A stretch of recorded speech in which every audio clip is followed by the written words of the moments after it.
Well, ladies and gentlemen, dear friends, bienvenidos. Welcome to this very special event. Welcome to this conversation between two most brilliant figures of the world of football, Gaizka Mendieta and Sid Lowe, who will very shortly start talking about two lands, Spain and the UK, and one passion, of course, football. My name is Ignacio Peiro, and I will try to speak as little as possible because it is Gaizka and Sid who we want to listen to this evening. In any case, I wanted to welcome you on behalf of the organizers, LaLiga UK and Instituto Cervantes, the official Spanish cultural institution. We have partnered for the first time to bring you high quality content. And I have to say, it is an impressively timely moment to discuss anything related to La Liga. As I am sure you know, this year's La Liga is extremely hard fought, and it is indeed the most exciting ending of the season among European national competitions. There are only 3 matches to go, and 4 teams remain very close, namely Atletico de Madrid, Barcelona, Real Madrid, and Seville. Every one of them still has a fair chance of winning.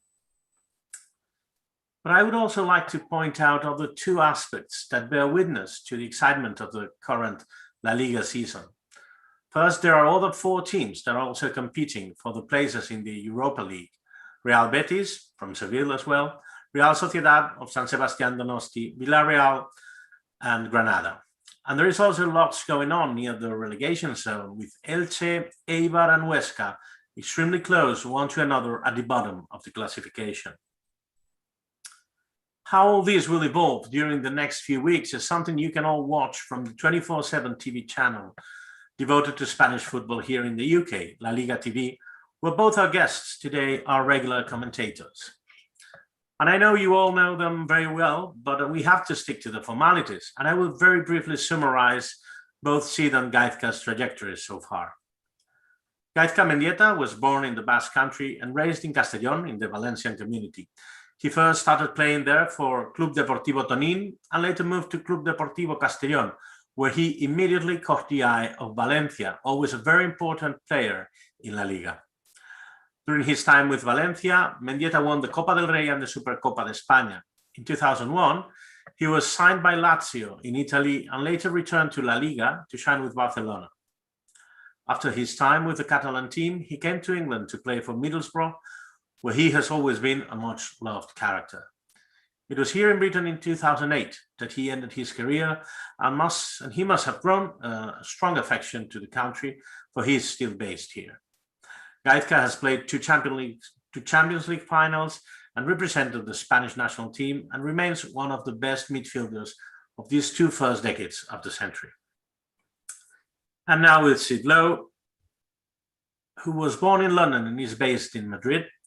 Sid studied Spanish at the University of Sheffield, and he spent a year in Oviedo, in Asturias, northern Spain, for polishing his command of the language, which I must say is impressive.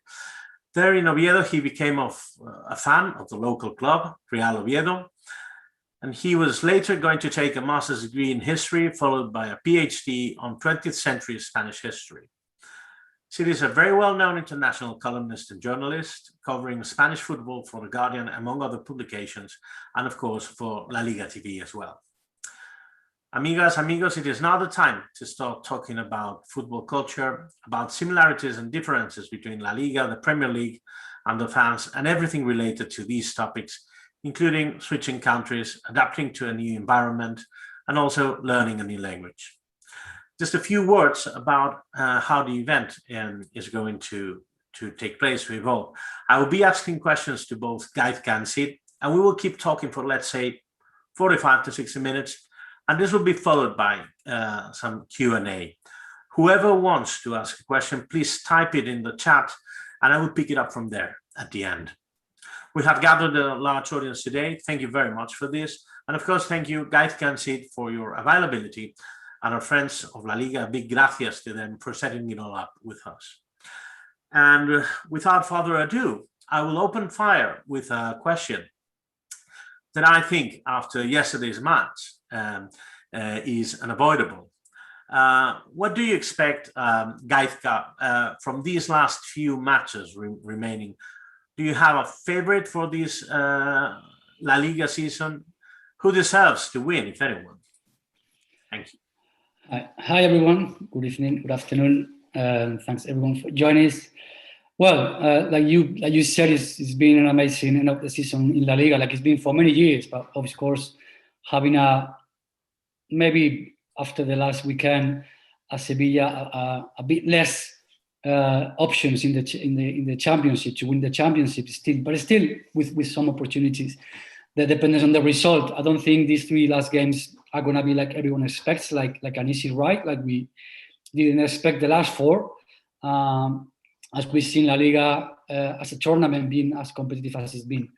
Of course, now it's down to Atletico Madrid in the way they performed. That for me, they're still the favorites because the squad they have, the players they have, and they have that advantage of being on top. I think it's always easier. Or even I felt that way when I was as a player. Like it's easier when you are. Easier is a big word, but it was more manageable to be on top and not having to catch up with anyone like Barca and Real Madrid has to do. But I think after, of course, like I said, after the last weekend and the matches, the way they play against Barca, the way Sevilla and Madrid game went, I think they're the favorites to win it. But it's going to be a fascinating and unpredictable 3 games that we have left to the end of the season. Excellent. And Sid, thank you, Gaizka. Sid, what do you think? And following on Gaizka's steps, who do you think, or what team do you think is the most dangerous for Atletico de Madrid? Who do you see is at a very strong moment now?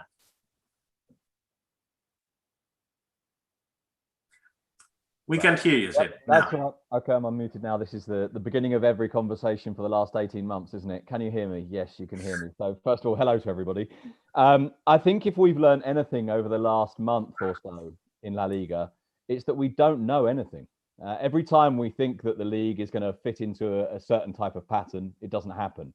Every time it looks like a team can take a step away from the rest, they don't. Every time it looks like a team is going to be left kind of adrift a little bit, they find a way back in. And so you reach that point that even with only 3 games to go, it feels like making predictions is making yourself hostage to fortune. I think if you look at the remaining fixtures, Barcelona have the easiest run of games, but of course they have that disadvantage, which is that Real Madrid have a head-to-head record over them, which means, of course, that should they finish level, Real Madrid would finish above them. I think that we're in a position where we don't know how teams with nothing to play for will respond. We don't know whether some of the teams that they're facing, in particular, look at Eibar on the final day of the season for Barcelona, whether those teams will be fighting for their lives and therefore be perhaps more dangerous opponents than we'd normally anticipate.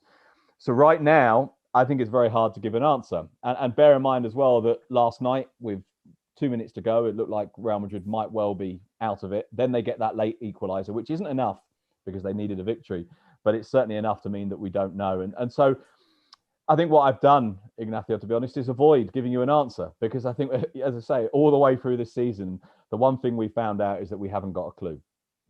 Yeah, well, that's also the why this game is so attractive, because it is always so unpredictable.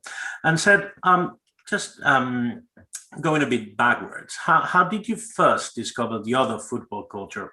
By this I mean Spanish football culture, because you were born and raised in North London, if I'm not mistaken. Yeah.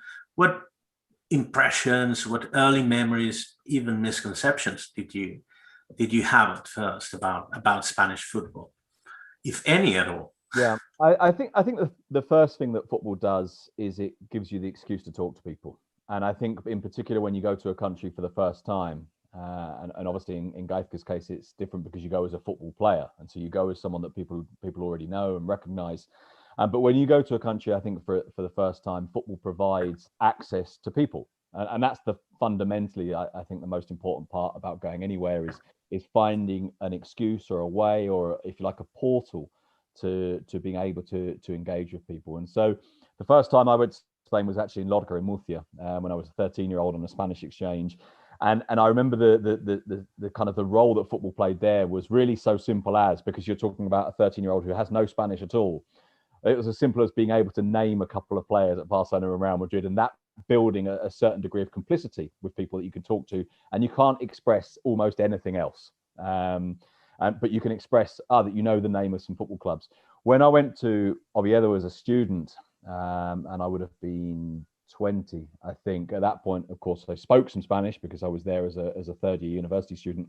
And what football did then was similar. And so, for example, talking to people in bars and cafes about football as a way of speaking to them.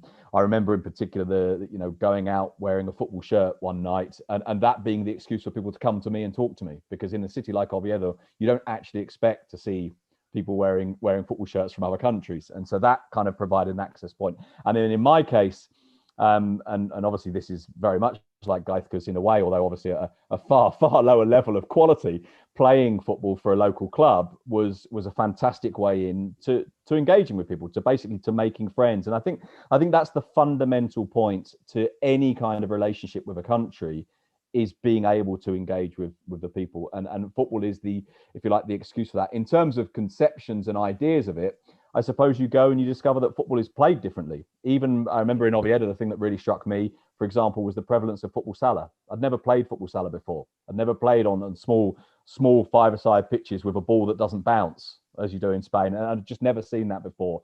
The fact that I would go and play and train with this team that I was playing at in Oviedo, and we were playing on gravel pitches, not grass pitches. And that changes the way they play.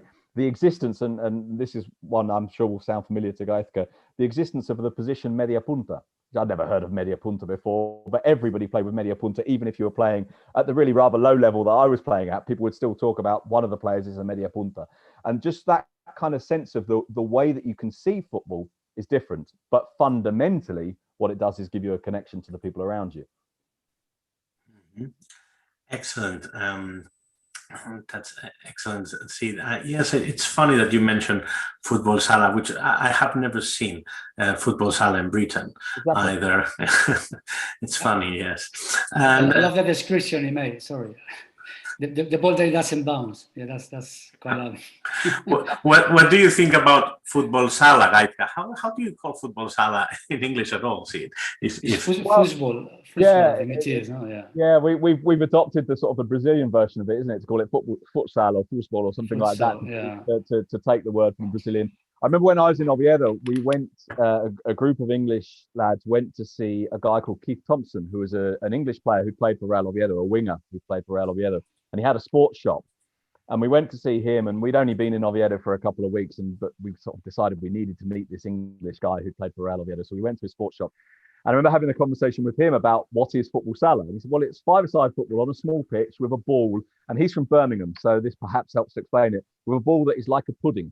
And that was his definition of what football sala was, because this ball doesn't bounce, and showing us this ball and realizing that meant that it doesn't go in the air. Everything was about the ability to tread on the ball, to drag back, to touch in close space. So I guess in terms of what would you call it in English, I guess you just call it football, five-a-side football, but it's more than five-a-side football, of course.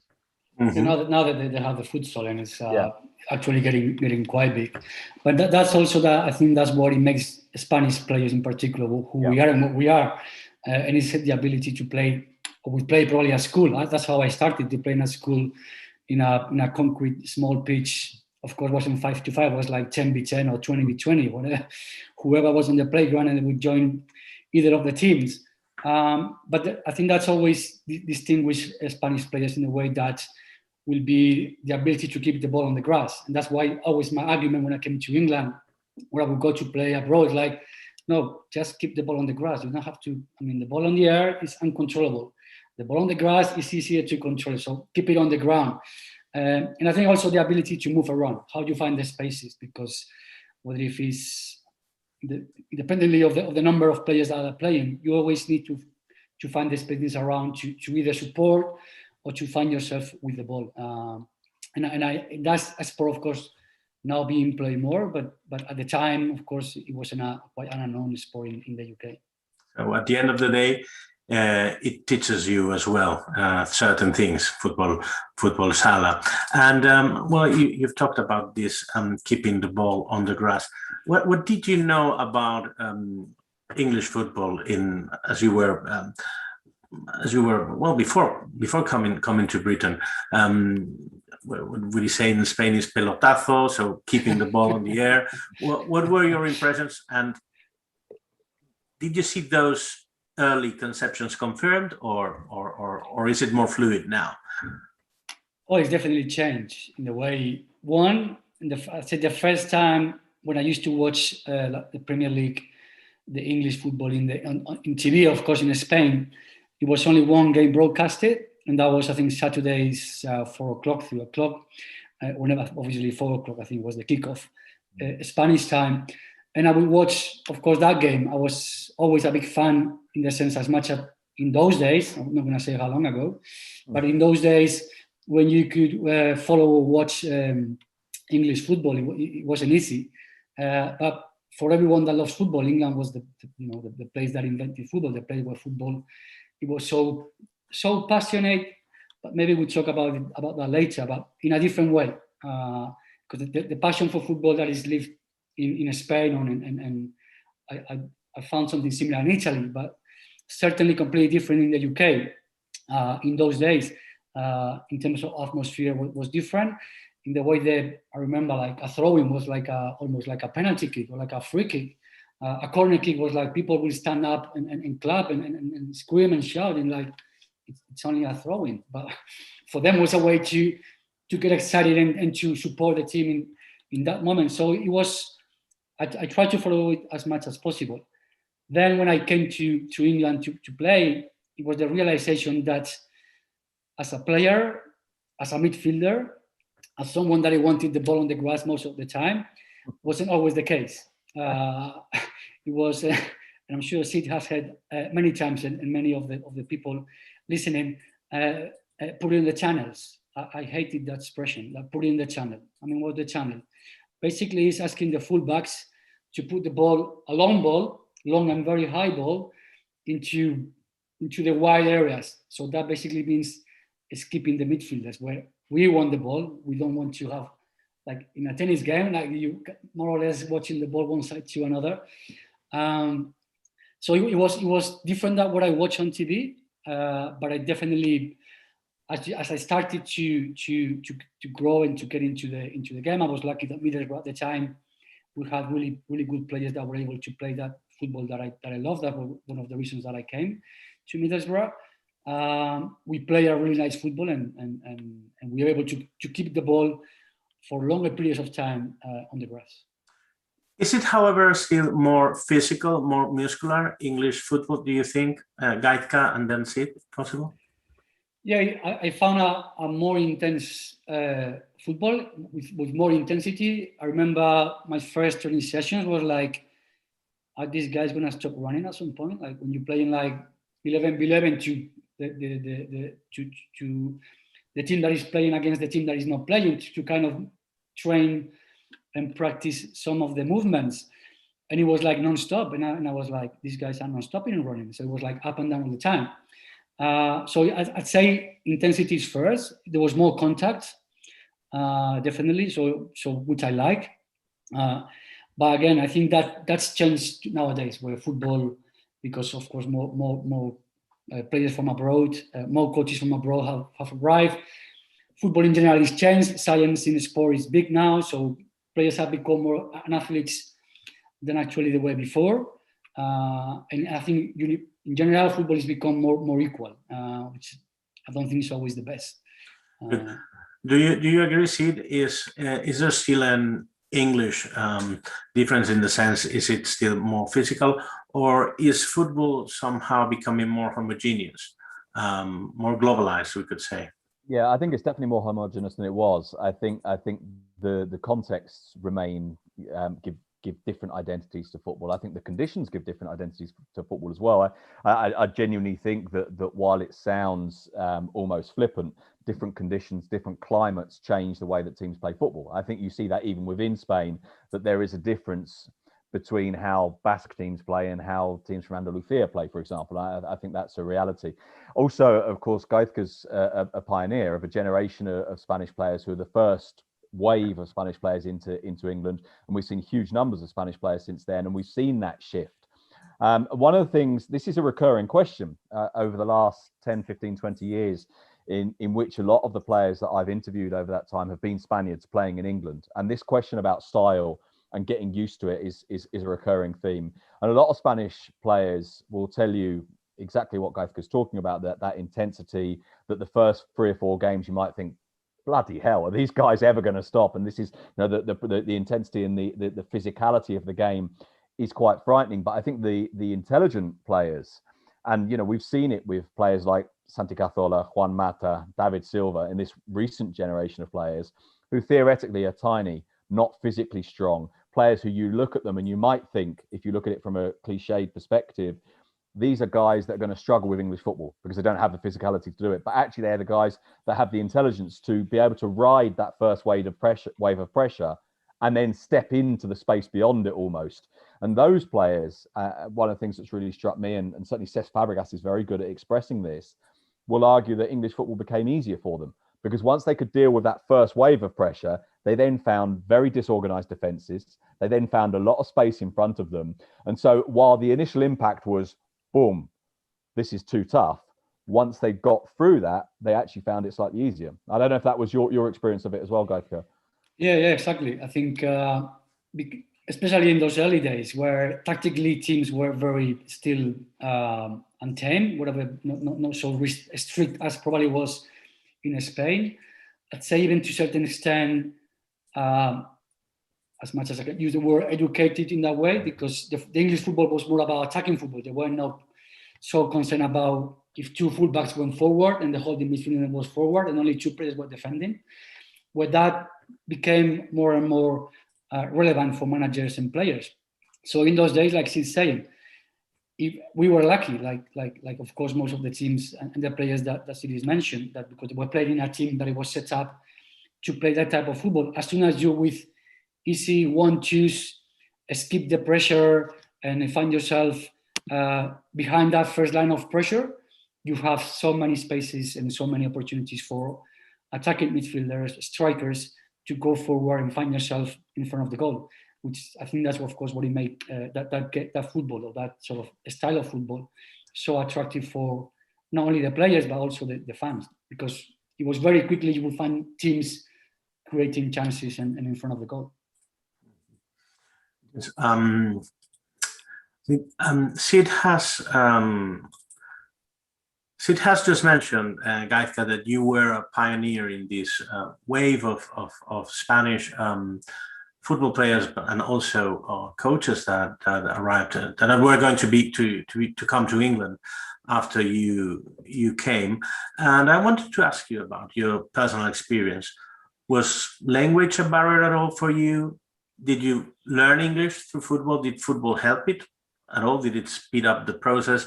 Or were you fluent before? How was it somehow a barrier for you, or not at all? Was with your teammates on the playground, everything is easier? Well, I think for us football players to join a team or go to a city or country where it's spoken a different language of your mother tongue, in a way it's easier because there's always other players that don't speak the language, or they actually speak your language. So contrary to see that you go to a university, a new place, new city, and you have to find your ground and new people and make new friends, etc. We walk into a sort of platform where you are already knowing someone or someone that can so speak your language. By the time I went to Middlesbrough, I learned English. I was studying in an academy, of course, at school and college. But then I put myself into an academy for almost 3 years because I wanted to learn and to improve my English.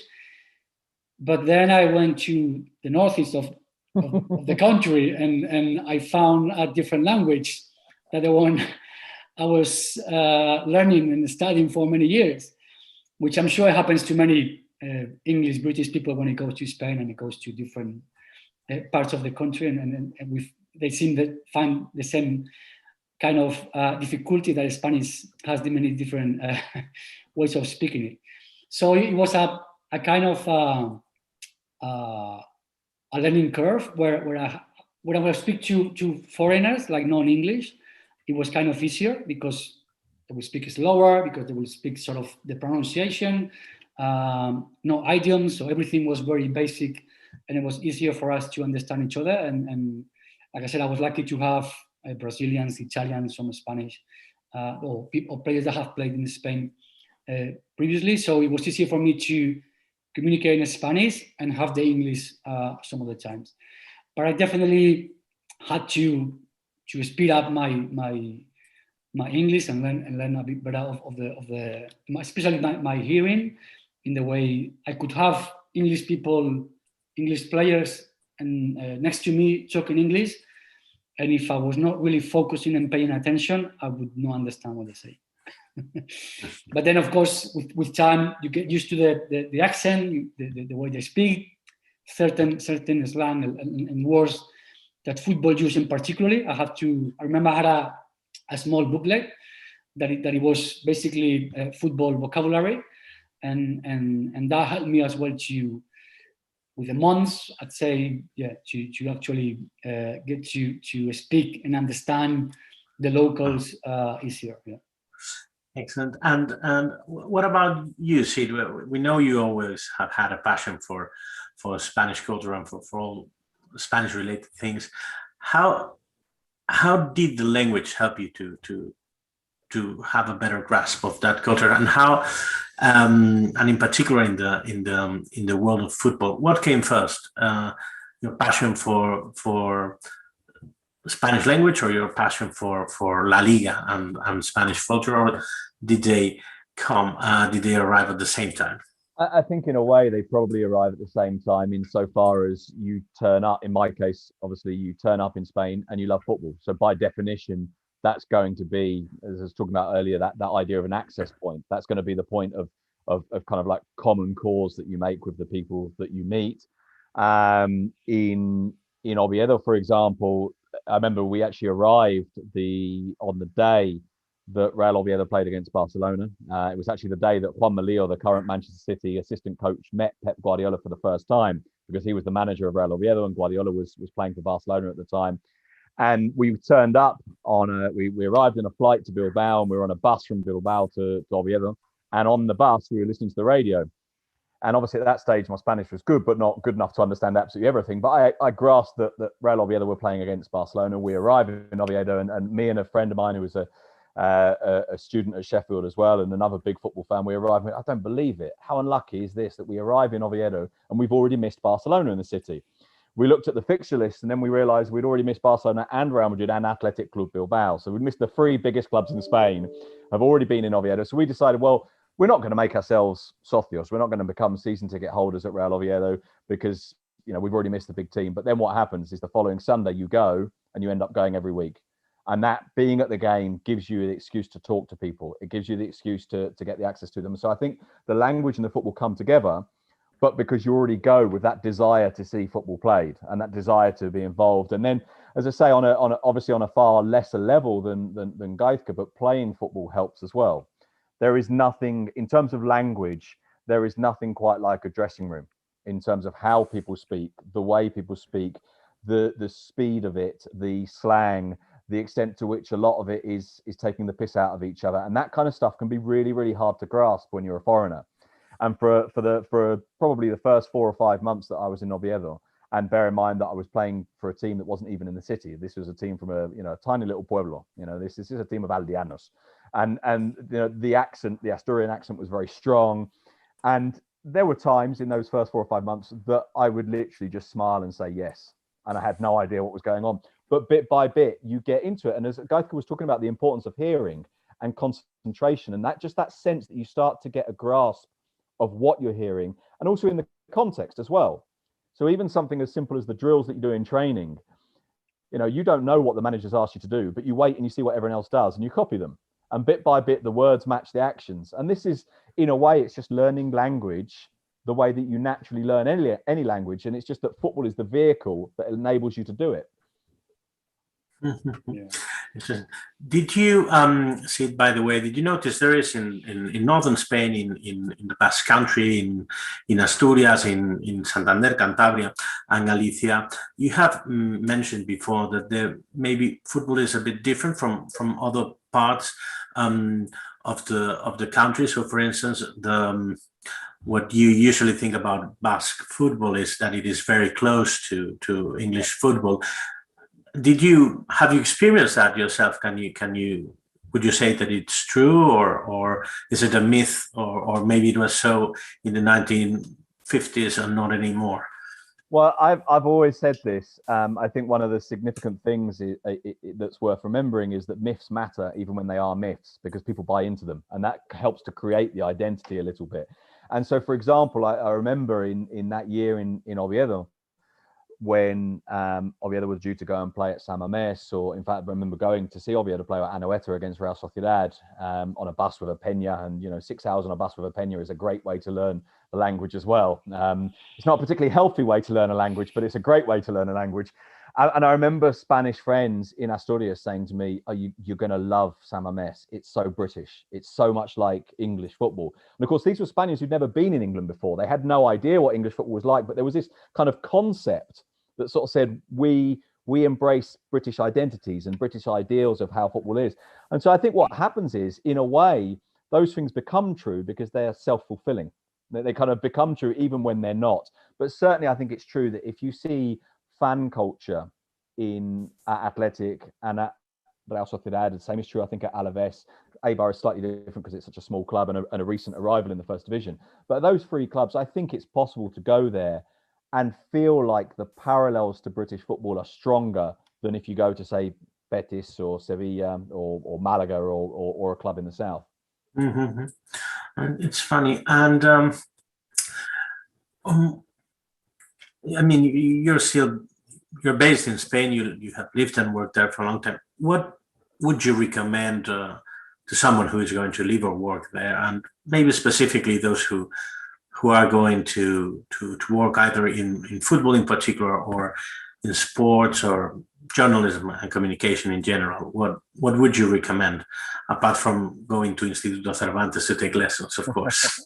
Well, I think lessons are really important, but I think another part of it is the, if you like, that natural process of learning a language. And obviously there's recommendations based on lifestyle, and there's recommendations based on language. And actually the two things do go hand in hand up to a point. And certainly if my experience is anything to go by, I would recommend, if you play a sport, go and play a sport, join a club, become part of a team, become part of an environment in which even if you don't become really good friends with those people, you have to engage with them all the time. And, from that team that I played in terms of genuine friends, 2 or 3 of them, not the entire 15 or 20, but you're engaging with people all the time. And I think that's really, really important. I think this is true of life in general, particularly when you're starting out, but say yes to everything. Someone says, do you want to do this? Say yes, go, be part of it. Even if it doesn't necessarily, even if it doesn't necessarily kind of attract you to start with. But if someone says, do you want to go and visit this place? Go and visit it. If someone says, do you want to come and have this dinner? Go and have that dinner with people, go out with people, become kind of part of it. There is one thing that for me was very, very good linguistically, which I would not recommend. And the best thing that happened to me linguistically was that I broke my ankle, and I was in hospital for 5 weeks. And when you're in hospital, you're obliged to learn. You've got no choice. And obligation is the best way to learn a language. When you have to talk to doctors and nurses and medical staff, your language really improves. Now, obviously, at the cost of a broken ankle, I'm not sure if it's the best payoff, but linguistically, it's very, very good for you. Well, funny, yeah. Well, I'm not sure. I shouldn't like to try, however. And Gaizka, what advice would you have appreciated when you yourself arrived in Britain? And what advice would you give to someone who has just landed in here? Yeah, and maybe a Spanish player or a player from somewhere else. Yeah. No, I've already done it. Like players that come into England to play, and they first come and they never play abroad, and are very similar to Sid. I think embracing the culture is key in order to not only learn the language but understand a lot of things, and not only understand things about the country you come in this case in England, but also understand things about your country and your culture. I think it really helps you to compare and to see why we do certain things and why they do certain things. And for me, it was in those days, of course, Netflix and these all platforms did not exist. So I had no choice, luckily, that I would watch TV with the subtitles. And I would go in the car and I would play the radio. And I would read the newspapers. And I would continuously trying to of course, the newspapers in the beginning, a lot of things that didn't make sense because of the way the highlights were put the words together. Like, we know they use a lot of slang or play up with the words or the meanings. So in the beginning, it was like, I don't understand what they're saying. I think I do, but I don't think I'm getting the right meaning of what they're saying. So I think that, and also in my case, in particular in the Northeast, like, of course, grew up in Castellón, lived in Barcelona, Rome, went to Middlesbrough, like 5 o'clock, past 5, everything was closed. Like, I would go out and like, where's people? I mean, I want to go for a coffee, for a walk. And then you understand people live differently, like they do things differently. And you have to try to understand, to go to these places. Okay, so you go to the pub, or you go to wherever activities are there to try to speak and try to put yourself out there. And also because that was one of the reasons when I decided that I wanted to play abroad, not only in Spain. Of course, I love my country, and I love the La Liga, and I love playing for these clubs. But after I played for Valencia and Barcelona, I put myself in the challenge of playing somewhere else in another big leagues. But at the same time was the culture. I want to learn why these people love football this way, why people act this way, why why football is the first or the second or the third sport, why all these things were something that I really wanted to learn. And when I came to England, was definitely one of the things that I put myself there, and that helped me to understand not only the language step by step, but also culturally that I had to learn, and that I learned why they do it and how they love the sport in the way they do. Excellent. So it was very, very open-minded, and since as Sid mentioned earlier in our talk, you were more or less a pioneer, at least in Britain, and that is so true. Well, each country, I think, expresses very differently its passion for the game. We know how people in Argentina, Brazil, Italy, they're so passionate about it. Mexico, and also Britain and Spain are very passionate, each in a certain specific way. Either we like to go to the stadium or prefer to watch the match in a bar or in a pub. Sometimes, for instance, in Spain, it feels like football is the most important piece of news in the whole country. What would you say, Sid, are the main differences between the English and Spanish way of living and enjoying football? I think who is louder? Who is louder? I think within the stadiums, I think possibly English fans are louder. I think throughout the week, Spanish fans are, and I think that's one of the differences. I think Spain, I guess in truth, Spain is like this culturally beyond football. Spain is a place of noise, and a place of conversation, and a place of debate, and a place of argument. And I feel like it sometimes in Spain, one of the things that I've always found really enriching in terms of writing stories about Spain and following Spanish football is that idea of an identity, that each team means something in some way, whether it's as a representation of the region that they're from, whether it's a representation perhaps of even of a political position or a social position. You get an idea of that. One of the things that's always struck me is that Spaniards will sometimes, Spanish friends here will sometimes ask me, for example, so in Liverpool, between Liverpool and Everton, which one's the more working class team and which one's the more middle class team? And I think to myself, to be honest, I've never even contemplated that. I don't know. And yet, of course, in a city like Seville, and obviously Seville's probably the most extreme example of this, even though there's a lot of mythology surrounding it, there will be kind of, if you like, an automatic sense of what these teams represent, which part of society they symbolize or they go hand in hand with. And so I think that's very striking. But yeah, I think probably the biggest thing with Spain is probably the sense of constant debate around football, the sense of constant conversation. And I think in that sense, and I quite like that, I quite like the way that football is almost an excuse for everything else. It's an excuse to get together and argue with each other. And I think that's quite from a what would you call it? I suppose from a conversational, cultural, or even a personal relationship point of view, I think football is a very useful tool from that perspective. Have you also noticed that football in Spain, is it more inclusive these days? For instance, when I was a boy, football was a game for boys only. Now it is also, there are lots of women who are extremely interested in the game, not only watching. We know there are brilliant women teams all over the continent, of course, here in Britain as well. Do you think football has become more inclusive also in Spain? Have you realized that, or maybe we still have there's still a long way to go? Well, look, I mean, I suppose it depends what your targets are in terms of whether there's a long way to go. Obviously, the difference in terms of how much money they generate and media interest there is and so on. There's still big differences between women's and men's football, but there's no doubt that women's football is very much more on the agenda now than it was as recently as 2 or 3 years ago. I think there's been a concerted effort to try and put it front and center a little bit more. Although, of course, the reality still remains that in terms of generation of media reports and so on, it's not as powerful as men's football. I think the quality and the resources that are put into it are greater than ever before.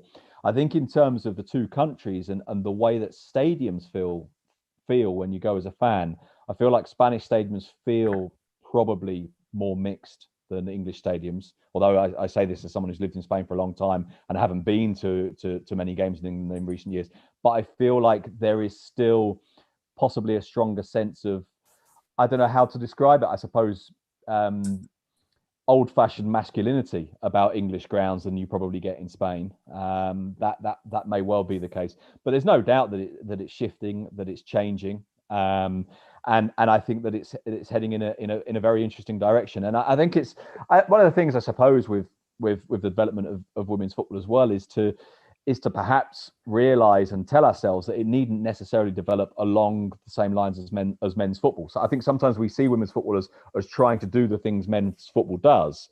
I almost see it as an opportunity to not fall into some of the same traps and to make its own path, which actually I think could probably be beneficial. Excellent. Very, very, very interesting. And Gaizka, now you have to take risks. What would you take from English football culture and graft it in the football culture of your native country? What do you admire of the passion the Britons have for football? Okay.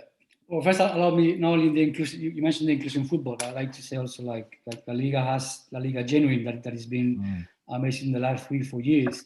I was last week talking to the wheelchair power football, which is in Spain, it's been like 3-4 years official league, and it's becoming bigger and bigger.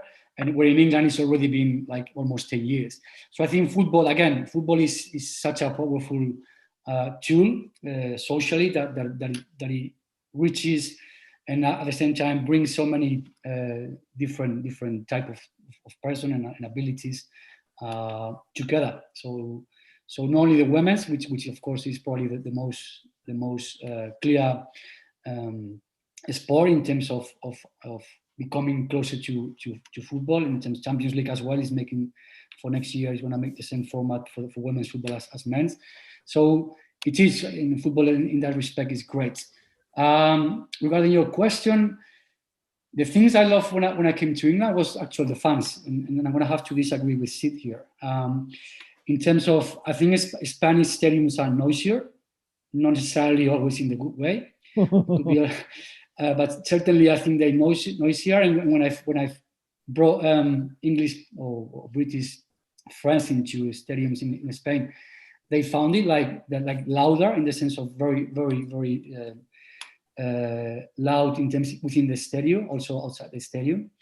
But what I also like about the English fans, the British fans, is the knowledge about football, the respect they have for the players, the actual players. And that's one of the reasons when I decided to start and work on media, that was one of the reasons, because I felt that there was that respect from fans in general about who you were, what you did for football, and regardless what you said it or about any team, that opinion was respected because it came from someone that I know what was talking about.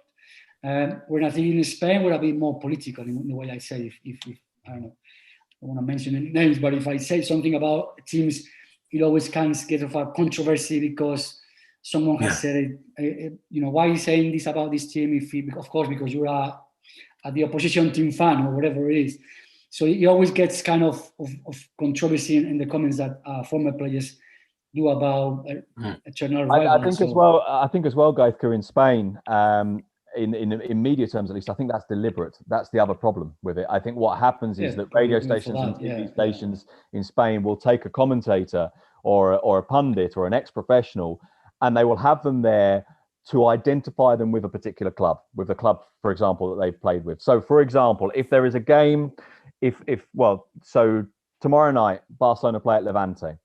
If you have a Spanish media company that want to get Gaizka in to commentate that game, they'll put Gaizka there, and then they'll go and try and find someone who played for Levante. Because rather than saying, here's Gaizka Mendieta, who knows about football, they're saying, here's Gaizka Mendieta, who played for Barcelona. So immediately it's funneled into that direction. And I think that's a really big problem with the Spanish sports media, that there is a desire to make everybody play for a side, as it were, even in punditry. Mm-hmm. Some say even in politics as well. Oh, yeah. And Sid, what would you take from Spanish football culture and graft it in the football culture of in the Premier League and? I would take so many things. I think Gaizka's right, by the way. I think there is in the UK perhaps a greater sense of if you like, of the idea that former players are legends, the idea that former players are to be celebrated, that you remember and promote history perhaps more than in Spain. And yet I think there are some clubs in Spain that are very well aware of their history. And obviously Athletic Club Bilbao is a very good example of that, but I think probably fewer than in England. I think I would take some of that sense of kind of match day culture that feels like it's more than just turn up at the stadium and then come back again. It feels like there's everything that goes with it. I like the idea, for example, of the role played by peñas and supporters clubs and how that creates sort of mini communities, kind of microcosms of football groups that surround teams. See, what are peñas for the people who don't? So supporters clubs, but it's not supporters clubs I think in a simple sense of just there being, although there are these, of course, for example, I don't know, the Real Oviedo supporters club in the UK, which of course there is one, but it'll be close, it'll be connected to a bar or connected to a certain player or connected to a certain neighborhood. And that idea that those supporters clubs and those peñas are a very tight knit, almost a clique of football fans. And I find that really interesting. But that's a cultural thing in Spain as well. And of course, you see this in fiestas in local towns, that there will be little peñas that aren't necessarily connected to football that play a role within that kind of expression of local culture. I like that a lot. I like the kind of what would you call it? I suppose I like the noise that goes with the conversation. I like the if you like, the sort of the wildness of of radio commentary. I like the sort of the immediacy of it all. I guess as well, I mean, as I say, that idea that each club represents something, that not just its community, but something kind of broader. I'll be honest with you, I probably wouldn't take the referees. From not other countries, I'd say. Yeah.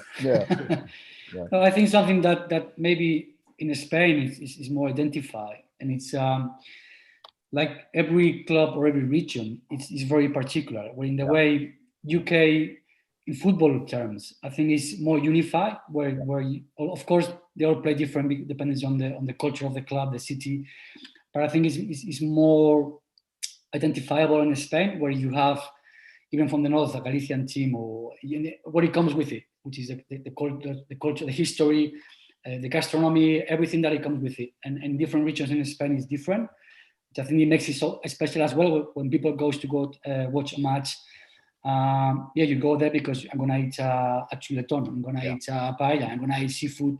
It's not only about watching the football match, it's about the experience of going somewhere. Which I'm sure in the UK is similar, but that contrast is not so big, because I think it's more unified in terms, of course, mostly on gastronomy, not so much culturally, but it's more about the whole experience rather than just going for a football match. Yeah. Where in your experience, Gaizka, are local rivalries, Sevilla, Betis, Deportivo, Celta. Where are they stronger? Are they in Spain or in Britain? Because Britain has a tradition of being loyal, you are loyal to your team, even if your team hasn't played in the Premier League for in the last half century, which I have always admired. Yeah, I think we'll agree here that when it comes to derbies, I think it might be very similar in the terms how supporters defend their teams beyond everything. I've played in Spain, big derbies, local derbies, and they're all very fiery, regardless of the size and the history of the club. I've done the same in Italy, where it was kind of crazy experience. And the same in the UK. I remember my first derby was against Newcastle, Middlesbrough Newcastle. And I must say, it was, again, really, really passionate, really intense game in the way derbies are played. So I guess in that we're very equal, and that's again what football is about, which is the passion, whether if it's louder or noisier. When it comes to defend your team against your neighbors, or they all stick together as strong as possible. Mm-hmm. Do you agree with this, Sid? Yeah, I think as well as Gaizka was saying, this goes hand in hand a little bit with what Gaizka was saying about the differences from one place to another. So even within Spain, for example, the Basque derby feels very different to the Andalusian derby, to the Seville derby. And as a fan of Real Oviedo, the Asturias derby, for example, is incredibly fierce. I remember going to Gijón to see Oviedo against Sporting in 1997, and to be perfectly honest, I look back on it very fondly, but actually when I look at it coldly, I think, oof, that probably wasn't a good thing. You know, it wasn't a good thing how tense it was. It probably wasn't a good thing how borderline violent it was as well at times. But you know, this is the way it's expressed. And actually there's an interesting example of this, that this year, about it must be about, how long ago was it? 4 weeks or so ago now, when Oviedo last played against Sporting. Sporting produced a kind of an advert that tried to express the idea of Oviedo fans and Sporting fans being friends. You know, that the idea was that there was this couple, and one was Sporting and one was Oviedo, and that didn't mean that they couldn't get on.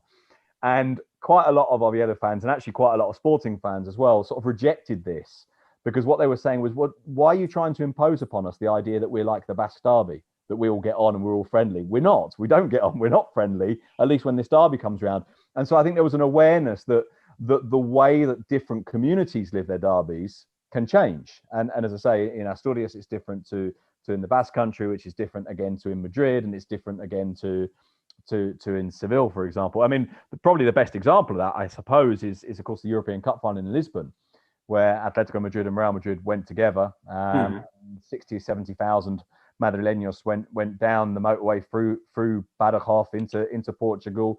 Everyone traveled the same routes, traveled the same place, and the atmosphere in the city was absolutely fantastic. There was no nastiness and there was no edge. And yet, of course, when it came to the game, that it's one of the fiercest rivalries there is. Yes, absolutely. So it was a magical day in Lisbon. So now, before the Q&A, I have 3 flash questions, one for each, one for 3 for Gaizka and 3 for Sid. I ask you to be brief if possible. And so, starting with Gaizka, how did you decide to stay in England after finishing your playing career? Well, I've always loved the culture. I remember coming to London for weekends, and of course, when I came to play, I discovered more of the country beyond London. The music, I'm a big fan of and passionate with music. So in those days, coming and go to the record shops, and then for me, it was easier in the way that I started to develop my career in the media. I started to do business with restaurants in the UK. I started to see myself based here for many work and personal reasons. And beyond all that, of course, because I always loved the way the culture, especially in London, the way things are. But also, I guess, the contrast. I've lived for 5 years, 6 years in the Northeast, and now I live in London. But I like, in general, the culture in this country, Yeah. and probably as well, the contrast with the Spanish. That's I think that's probably like Sid, like when you have this opportunity to live between both countries, makes you appreciate both, but at the same time, of course, besides and which one? Sorry, it wasn't very short. It's a good mix, I think. And what first motivated you to get into TV work? Do you like it? Are you a natural? Do you feel at home with TV or? For me, it was like I mentioned earlier. I would never thought as a player that I would work with media, but my logic behind it was the Spanish concept, or as a of course not going there and expose myself to be criticized from every angle. And I found in the UK media that I could say what I saw, what I thought in through my experience, and analyze it with the freedom of and the respect that I needed to be. And I started slowly, but you know I grew up into it, and I really enjoy it, and I still do it to the day. With Sid, we coincide many times in LaLiga TV. Yeah, then how do you feel people in the UK perceive Spanish football and specifically La Liga? Has it changed over the years? Do you think there is an increasing interest, or is it? I think it has grown, but correct me if I'm wrong. No, certainly has grown. Of course, I think have the opportunity to watch it on TV has allowed the La Liga fans to follow it more, and we can see the numbers that the people that watch it. Because again, I consider the British football fan very well educated in football. They understand and they know the players and what they've played, what they've done, what have achieved, and they like to watch like quality football. And of course, La Liga delivers that. But not only La Liga, but also second division. La Liga, the second division of my vision is the most watched after the Premier League. I think it was on YouTube. The channel of La Liga was the second most watched league in the UK. So that tells you again the knowledge and the culture that the football there is in this country is huge, and certainly La Liga has a big following here. Thank you very much, Gaizka. Sid, you're constantly traveling for the Guardian, even during the pandemic. What have you learned about? What has football taught you about Spain that your PhD didn't? That you had not learned in your PhD? I think not everything. No, don't say everything. Exactly. I think football's taught me far more than my PhD ever could have done. That is certainly true. I think the main thing when you're traveling around, I mean, go back to something that Gaizka was talking about, that sense of difference, that sense of the importance of gastronomy, the importance of the importance, put very simply, of eating, and how that brings people together, the way that different places you turn up at feel different. Obviously, you look from a practical point of view as a journalist, you very quickly learn in which cities where you find the restaurants that are still open after the game, where you can stay, those kind of things. But I think more than anything else, you get a really nice view of the contrast of Spain, and in particular, if, as I've done, you do a lot of it by car, you see Spain en route. You don't just see the city you turn up at, you see Spain en route. You see if you like, the vastness, for example, of Castile, the vastness of La Mancha when you go to the east, the way the country shifts from a landscape point of view is really, really striking as well. And I think that's actually really quite valuable, because it does tell you a different that sense of differentness that I think Spaniards will often tell you that, oh, well, one place is very different to another. And I think until you start going around, you don't necessarily believe it as an Englishman.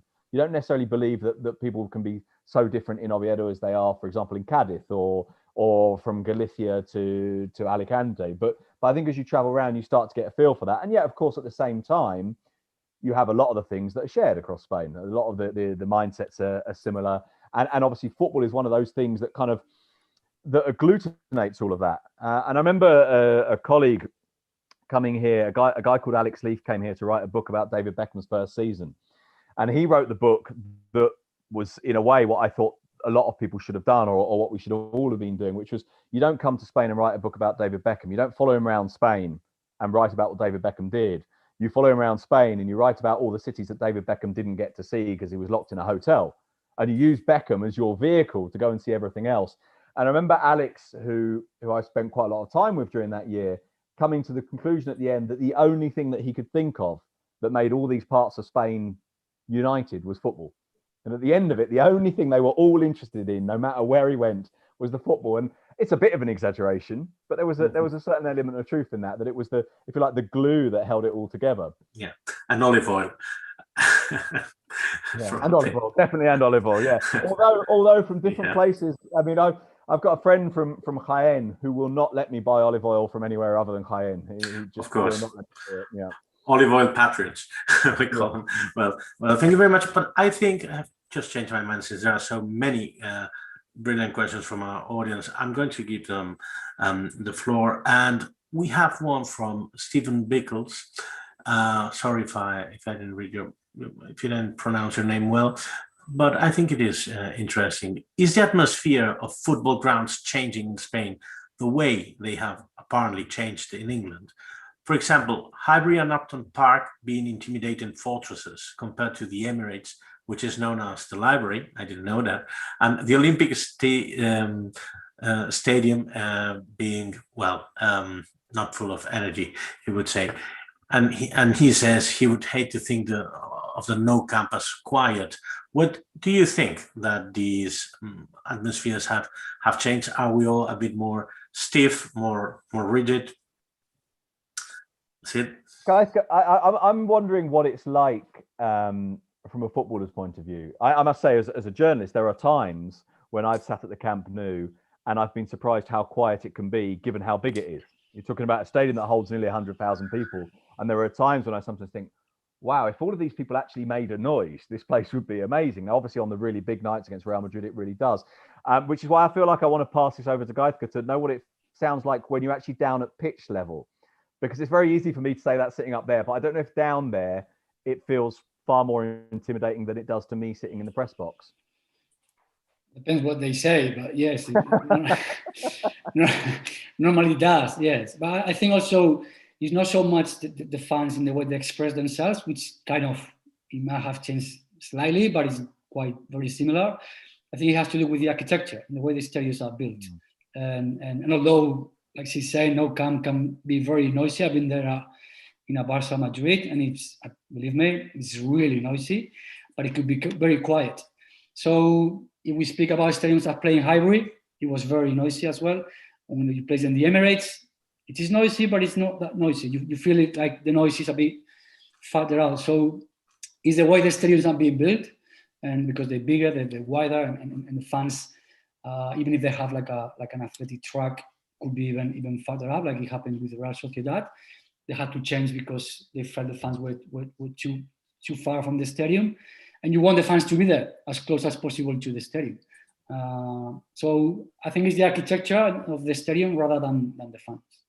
I think there's a point that's worth making there. I think what Gaizka says is absolutely right. I think that's why there is sometimes a difference between atmosphere and acoustics. And although it sounds like you're borrowing an idea from music or from concert venues or whatever it may be, acoustics do definitely play a part.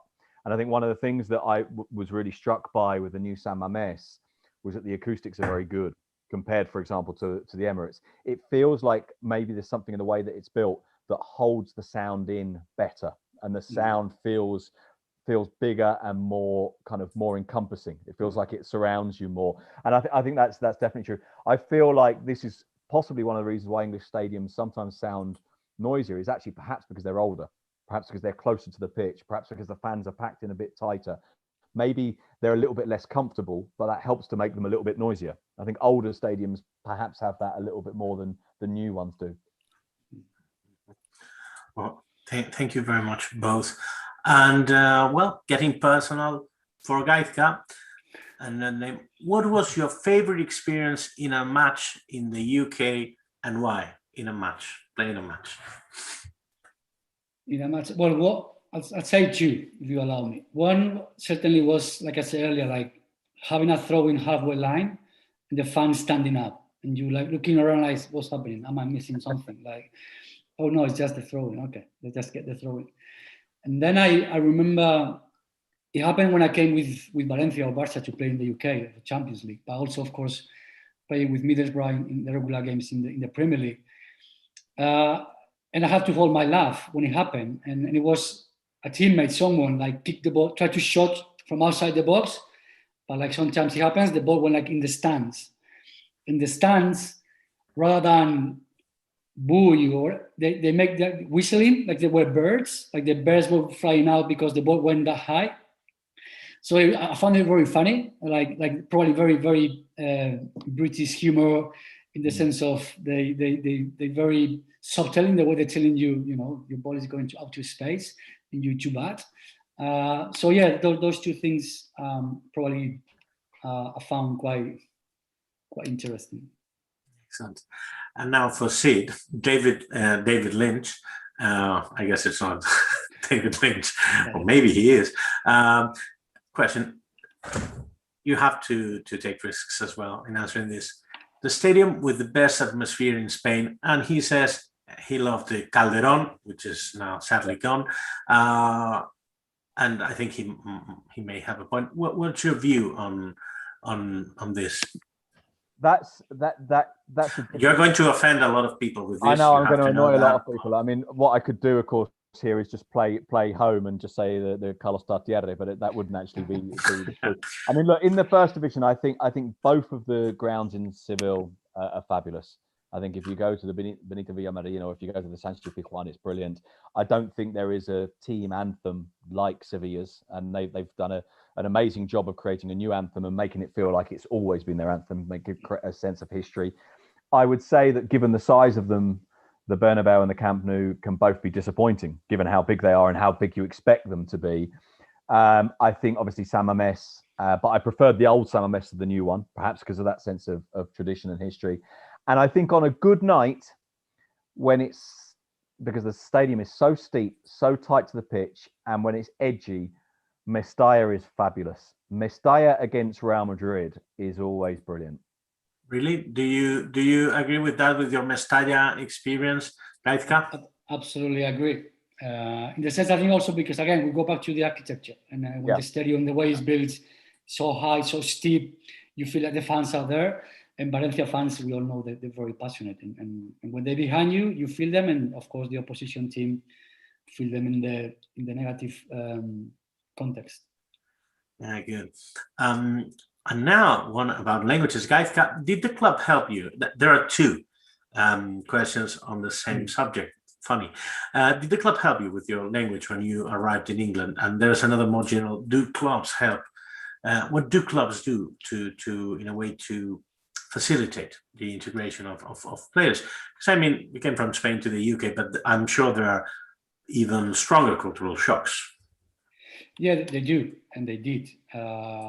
There was in that level for a club like Middlesbrough that people might think of not the size of the history of all the big clubs.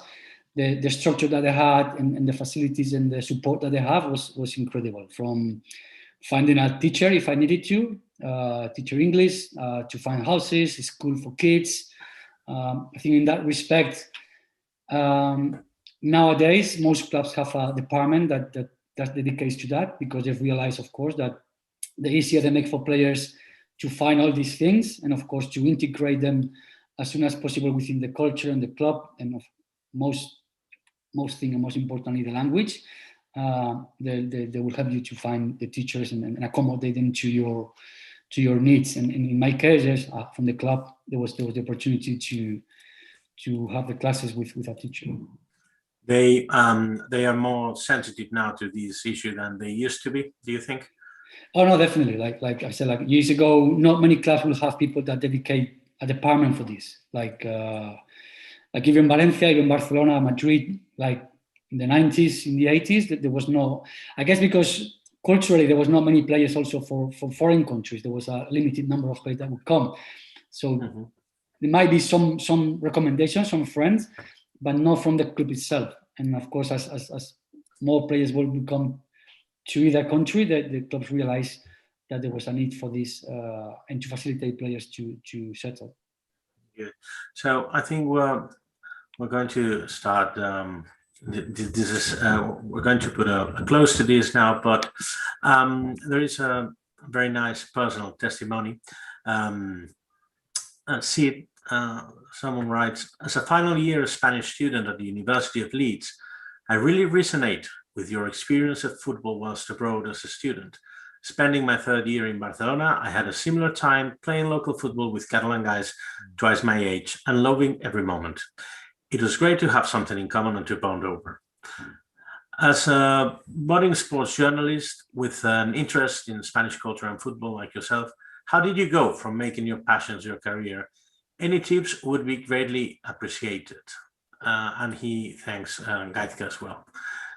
How? It's a difficult question, this, because I think sometimes we need to impose a certain degree of humility on ourselves and recognize that at times luck plays a big part in your life. And there's no doubt that my career path has owed an enormous amount to good fortune. So as I think you said at the start, I originally came to Madrid to write a PhD, but having had the interest in Spanish football, and I was fortunate enough that at the time, it just happened to be at the time in which the Guardian newspaper had decided that it wanted to do European football. And it was purely chance that a friend of mine at the Guardian knew that they were looking for someone to do Spanish football, knew that I loved Spanish football because I'd lived there, knew that I could write because he was someone I knew from university, and we played in the same football team. And even in that football team, we would write match reports for our own team, and everyone would take it in turns to do a match report. And he just said, do you fancy giving it a go? Now, obviously, you've then got to do a reasonable job, or at least I would like to think that you've then got to do a reasonable job to be given the chance to continue. But it started almost purely by chance, and then a whole series of other elements fell into place for me. So, for example, the arrival of David Beckham and the huge interest that created in the UK surrounding Spanish football, the emergence of the Spanish national team as the best team in the world from 2008 all the way through to 2012, the emergence of that great Barcelona team, the era of the Galacticos at Real Madrid. So you had this whole period in which Spanish football kind of created a level of interest that meant I was just very fortunate to be in the right place at the right time. In terms of offering advice, I suppose I go back to the very start. What I said about language, I think, is applicable to the profession as well, which was to say yes. So when people said, could you write about this? I say, yeah, I can do that. Even if I didn't know anything about it, I can do that. And then go and find someone that can help you. Go and find someone that can write it for you. And just consistently writing and never saying no to anything. Now, I'm fortunate now that 20 years on, I've reached the point where I can say no occasionally to things. But back then, I didn't say no to anything. And I accepted every job offer. I accepted every request to write something. And so that was part of it. And then the other thing, I suppose, is... and I hope this resonates with everybody in terms of this whole conversation, that although it's a job, and although at times any job becomes an obligation, I think this is probably true with Gaizka as well with football, that to never forget that this is the thing you love.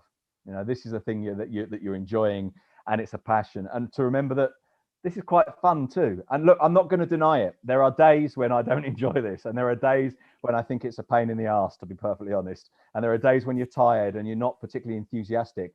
But when you take a step back, just that, I think it's that sense of enjoyment and the sense that this is what's always excited you. That's, I think, what kind of carries you through in the end. Thank you very much. And that's a very beautiful testimony of yours. And now to close, I give you the word, Sid, for your final thoughts, and then to Gaizka to close this. But so we have been living a very difficult year for football, and for football fans as well, for people who love to go to the stadium, who love to see players live. But now apparently we're coming to the end of this dark period. And how do you think? What has football learned from this, and what can we expect from the future? Are we going to bounce back with more energy than before? Sid, and then Gaizka, and it is also, you can feel free to say whatever you wish, because everyone is listening to you. I suppose the question is even broader, isn't it? In a way, it's not just what football's learned, it's what all of us have learned, I guess. And it's been, as you say, it's been a difficult year for for an awful lot of people well beyond football. I'm sure a lot of the people listening to us, whether they're Spaniards in the UK or English people in Spain, have found it difficult being a long way from family and not being able to get back and so on. And that's been very difficult. Specifically in terms of football, of course, the impact has been enormous economically. I think we don't yet know how football fans will respond when the gates to stadiums are open again, whether they'll come back in the same numbers, whether they'll come back with greater enthusiasm than before, whether we'll maybe see, and actually I can see it's just popped up on the chat, and I think it's a very interesting point, that there's a different culture in terms of away fans and travelling to away games in England and in Spain. Maybe we'll see more of that after the lockdown. Maybe the enthusiasm for football will take people to travel more in Spain than perhaps they used to, and maybe in England that will be diminished. I honestly don't know. I very much hope that it can kind of, if you like, rekindle that sense of enthusiasm for the game. I know that I, for example, have been fortunate to go to lots of games in this period, but it doesn't feel the same without supporters there.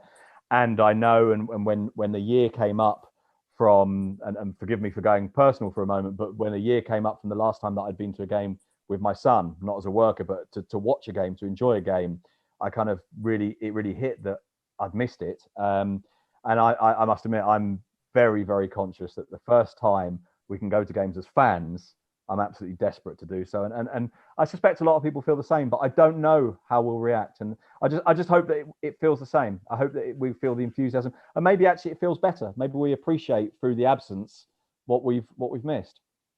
Listen, thank you very much, Sid. And Gaizka? Well, I think in general, football definitely has learned in the way, whether we're talking about players, to I think first and foremost, of course, this COVID and this pandemic have touched us in every way, or in different ways, whether if it's close family or whether it's close friends. So we've all felt it somehow, and how hard it's been. So then, as I said, players in the sense of learning about how to get this through and how to perform. Clubs have to prepare the players, prepare the teams, administrate the resources in the terms of being financially affected, how to maybe look more down into academy and young teams and develop your talents, how important that is for many clubs in this period. For fans, how much we missed it. It seems like soon we'll be having fans back in the stadiums. I think that would be great news. I'm not sure we'll be back to, when we'll be back to normal in the sense of seeing full stadiums, hopefully soon. The organizations and governments are working towards that direction and have fans, because again, at the end of the day, that's what we're talking about football as a culture, because it brings people together in so many different ways. So we need the fans back there for fans themselves and the players as well. So I think definitely, yes, we've learned. Hopefully we will learn in the sense of when things go back to normal, or as normal as possible, we won't forget what we've been through, the way the clubs administrate, the way the clubs function, etc. And whatever look back is to look forward and to move forward. So thank you very much, Gaizka, and Daniela Paya Kirkland, who is watching this, has, I think, given the best possible summary of this session. Gaizka Mendieta, an amazing footballer with an incredible career, and Sid Lowe, one of the greatest footballing correspondents and analysts this millennium. Well, thank you very much. We have enjoyed, we have learned. I hope I haven't been much of a nuisance, and thank you to the audience we have gathered. I am sorry that I cannot read all your questions, but well, time flies, and I hope we'll meet again. Thank you very much. Muchas gracias. Sid, Gaizka, and all. Thank you. Thank you. Gracias. Take care.